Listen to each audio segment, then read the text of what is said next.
Hey, what's up guys? Today's video, we're going to be working on Jason's Dodge Dakota, and we're going to be installing a unique setup on the front end. So I got a bunch of parts, and I'm going to show you guys what we're installing. Let's get to it.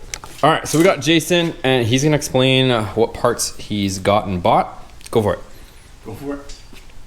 Stock lower control arms. Hotchkiss front coils should give it at least 1 inch, if not slightly more of a drop. And your Belltech shocks. Okay, so we got all that stuff. Like he said, we got new aftermarket control arms, and they got all new bushings and ball joints in them.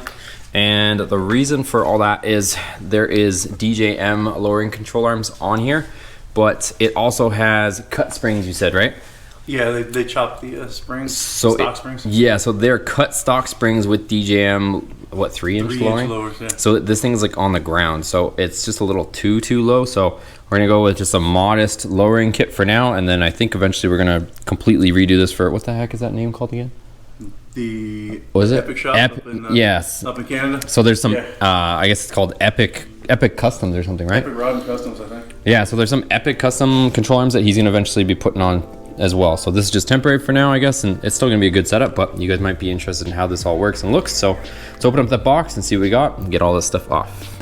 Okay, so rather than installing these and having to do this after, we do have to take off the stock bump stop cups, I guess you can call these. The rubber portion would normally slide in here from the factory, and Hotchkiss includes these poly bump stops. So I'm gonna have to grind off the welds. This is a welded cup. So I'm gonna go ahead and grind those off now, that we can get some nice black paint on there, drill our hole for that, and we'll just center it right on there. So let's do it.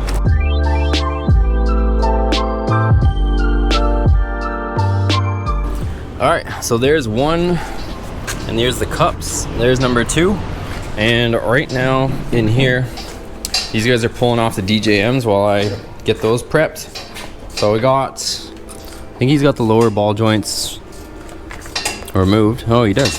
Look at John go. Jonathan, good at loosening, but not good at tightening. Ooh, we got him doing his specialty here.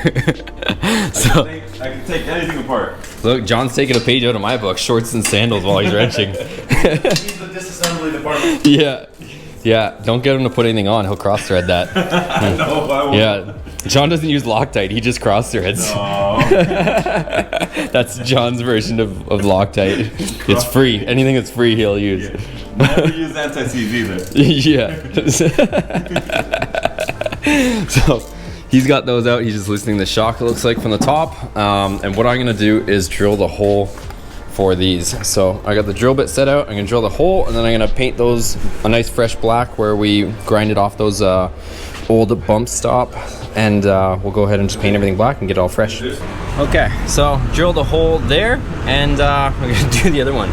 But I had to drill through the weld, which kind of sucked.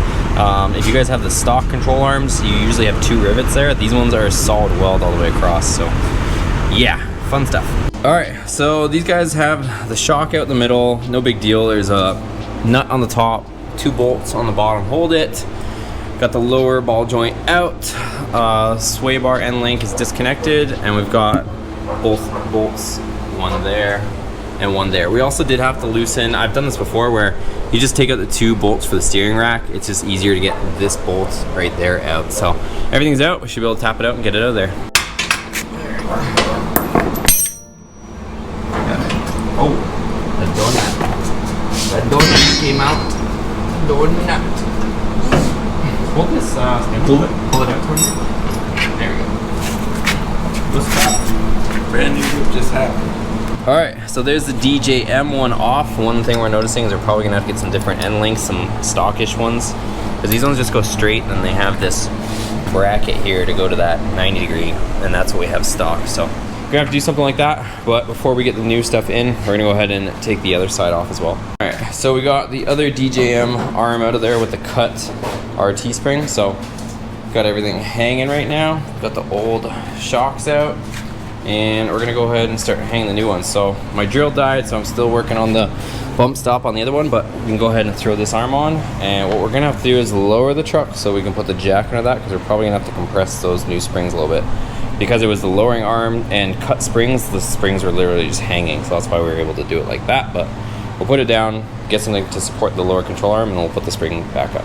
Okay guys, we got the other control arm. I put the bump stop in and we gave it a nice shot of black paint, and now we're gonna throw it on. So we're gonna start by, same as the other side, we'll start with hanging the 2 bolts that hold it to the frame, and then we put the spring in, we lowered it down, and we had to compress the spring a little bit to get that ball joint into our spindle. So let's do it again.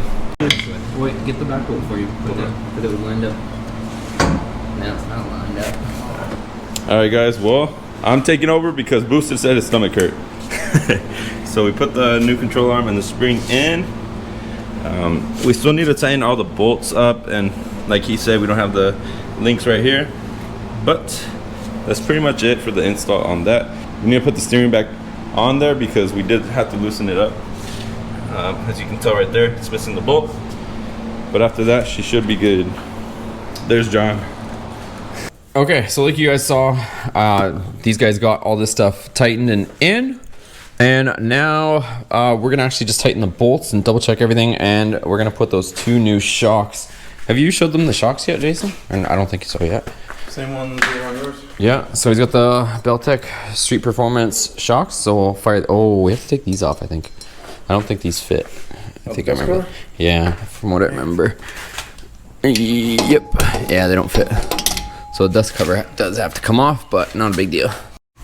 Okay, so we took the dust cover off. It just pops off, and then you put your bushings back on. And then we'll send our shock up. And we'll throw in our 2 bolts that hold these in. Just 2 10mm bolts. Same deal on this side. Split our bushing off, and we'll send it up.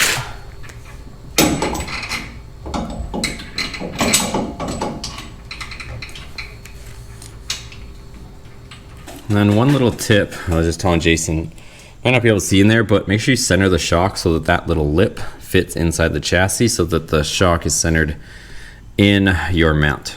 And I'll put the nut on. So we're gonna take off the front spacers, and we have all the bolts and everything tight. So tightened both lower control arm bolts. We tightened this ball joint bolt. Still gotta throw a cotter pin in there, but we're gonna have things on and off because we still have to order the sway bar end link, so we're gonna have to take things apart anyway, so we'll do all that then, but everything's good to go. I'm gonna zip these off, and what we're gonna do is throw Jason's front wheels on at least. Still gotta do the rear, so we're not gonna do it yet, but we'll throw his fronts on and we'll see how she sits. Okay, there's the wheels. It's gonna go on this thing. We don't know what color combo we're going with, but we're gonna throw these wheels on. We're gonna use these smaller lug nuts too, so let's get them on.